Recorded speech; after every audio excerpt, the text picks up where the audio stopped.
This particular coin has one of the great backstories of numismatics. When the Mint Act was written in 1792, they required a bond be posted by the mint officers, including the coiner and the assayer. And the amount of the bond that they required was excessive in terms of $1792. And two individuals, Albion Cox and Henry Voigt, who were working at the Mint, were unable to meet the bond requirements. And that is why silver coins were not struck in 1793, the first year the Mint was in operation. What ended up happening eventually is the bond requirements were lowered by Congress to an amount that both of the gentlemen could meet.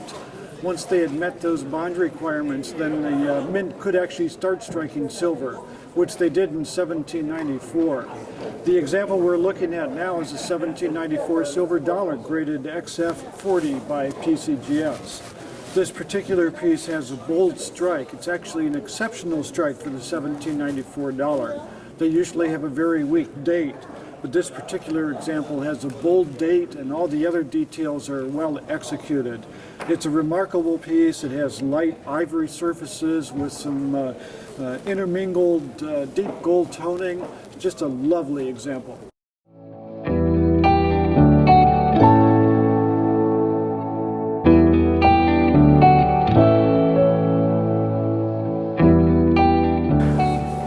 Mark, you also have a 1884 trade dollar proof coin that used to be part of the Norweb collection. These late-day trade dollars are very, very rare. There are two extremely rare trade dollars that were struck at the end of the series. The entire series was begun in 1873 and continued until 1883. Then in 1884, the Philadelphia Mint struck 10 proof trade dollars, and in 1885, they struck 5 proof trade dollars. This 1884 from the Norweb collection is one of the 10 1884 proof trade dollars that were minted. Those 10 pieces all exist today, and they are ultra rare. This particular piece, although not the finest by any means, it certainly has a remarkable pedigree to the Norweb family from Cleveland, Ohio. The Norweb family, the original collector, and he's a very famous individual not only in numismatics but in general American history. This particular example, it's a spectacular piece. It has mirrored fields, light champagne toning, a great strike, as do all the 1884 trade dollars. It's just an exciting piece to really be able to handle.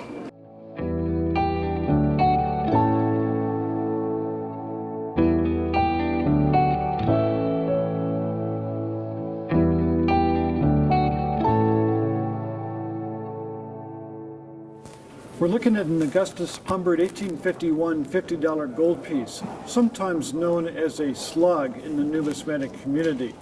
This octagonal gold piece was the largest gold piece ever struck in the United States for circulation. What happened in the California gold rush days, in the early days, there were several private coiners that produced their own coins. The problem was that nobody could be quite sure if the actual value, the metal content or the gold content of those private coins was what they were stated to be on the coin itself. So Augustus Humbert was hired by the United States government to open an assay office in California and produce an official United States of America gold coin in that region that everybody knew would be the proper weight and the proper gold content.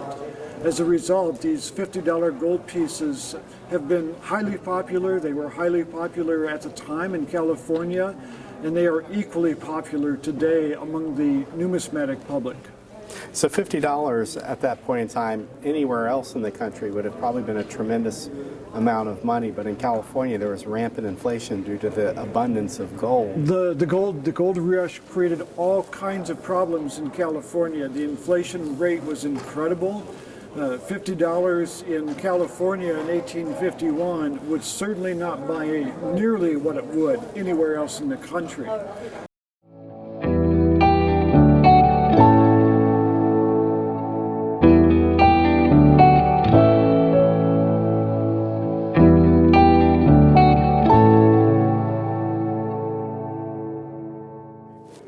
So Mark, you have a quite a few unusual things that come up at your auctions, but this cast bronze of a 1916 Standing Liberty Quarter is something that even you haven't seen before.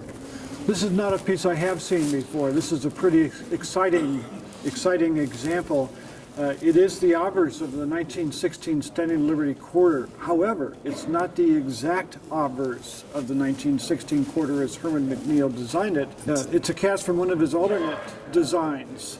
It actually features some scroll work and design features. Two dolphins, as a matter of fact, that do not appear on the final design. This is something that I have not seen anything like this before, and it's really spectacular that this piece came out of a garage sale in 2001. It's not something that you would expect to see in the numismatic world, and certainly if you were a collector, I could imagine somebody walking into a garage sale and seeing this piece and thinking what a treasure they have found.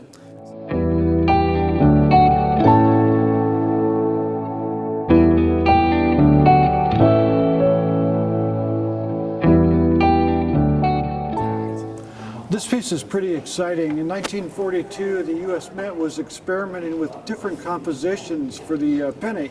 Of course, copper was a strategic metal needed for the war effort.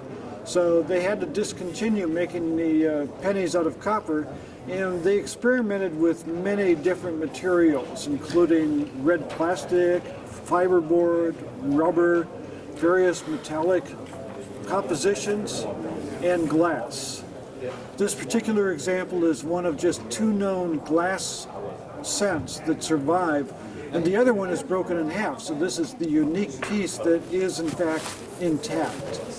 This example was a very difficult piece to produce. It was made by the Blue Ridge Glass Company in Kingsport, Tennessee. They had to take the glass blank or disc and heat it up to virtually its melting point. And at the same time, they had to heat the die so that they would not stick. And then strike the coin, then they had to cool it rapidly to temper the glass. The whole process took certainly a substantial amount of time, and it was not practical given the large number of pennies that needed to be produced. So this piece is really exciting. It's amber-colored glass to look kind of like a copper cent. And it's the first see-through coin that I have ever handled.